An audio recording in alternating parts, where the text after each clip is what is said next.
replaced that LinkedIn photo. It's embarrassing at this point. Before I get started, I just wanted to say thank you to HG and the whole AEG team for facilitating this discussion and for making this space available for us to speak on these really important issues. My name is Nathaniel Buescher. I'm with formerly Rocky Mountain Institute, now branded as RMI.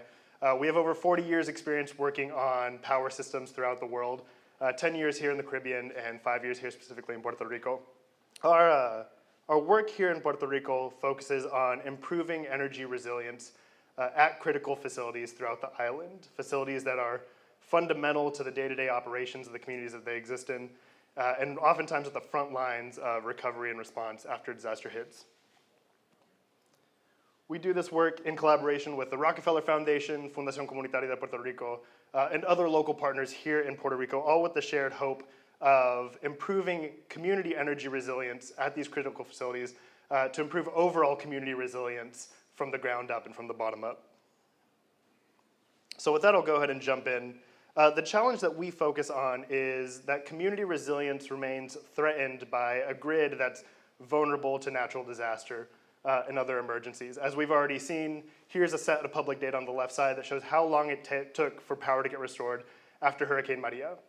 The majority of customers experiencing an outage of more than 4 months, and more customers, or many customers after that, experiencing an outage of even longer. And these communities, oftentimes being the most remote, the most rural, and often the most historically marginalized communities of Puerto Rico that really experienced the longest outage in US history.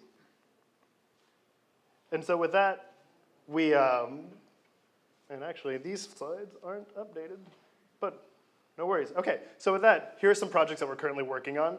One example is this picture on the left, which happened in the municipality of Utuado, Puerto Rico, which is located in the interior of the island, which after Hurricane Maria had 14 bridges that were destroyed, essentially cutting off that community from essential that had backup generation, that had diesel generation, was not unique. You'll see 2 other projects on this slide.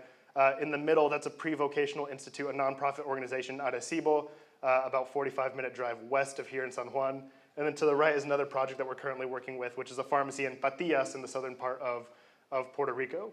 And so these small business and community leaders are well positioned to respond and distribute aid in an equitable